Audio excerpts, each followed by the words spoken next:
হলুদে শেষ পর্যন্ত কি ঘটে গেল, শেষ পর্যন্ত জামাই পাল্টে গেল।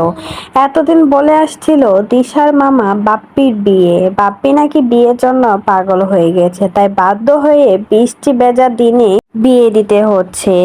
মেয়ের সাথে নাকি 7 বছরের রিলেশন ছিল বাপ্পির, আর তারা তো সইতে না পেরে নাকি এখন পারিবারিকভাবে বিয়ে দিচ্ছে।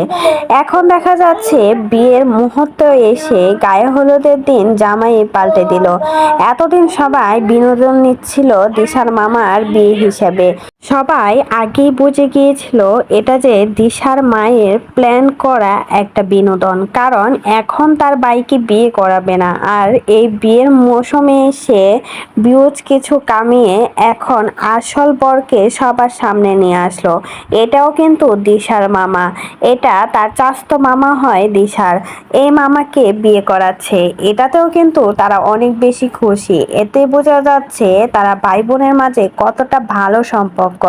আর এদিকে দিশার কথা কি বলবো, মাশাআল্লাহ মেয়েটাকে অনেক বেশি কিউট লাগছে।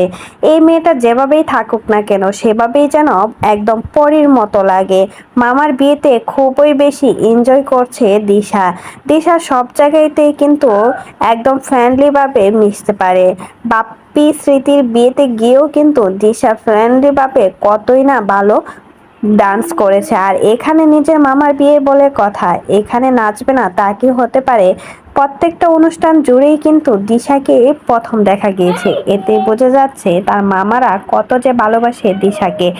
দিশাকে ছাড়াই যেন বিয়েটা অসম্পূর্ণ। তাই তো মামার বিয়েতে গিয়ে বেশ ভালোই এনজয় করেছে দিশা।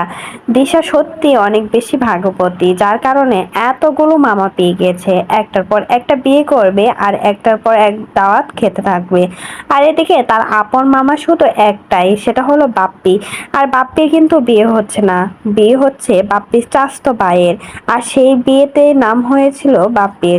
সবাইকে ভুল ধারণা কাটিয়ে সবাইকে বরকে দেখিয়ে দিল দিশার মা।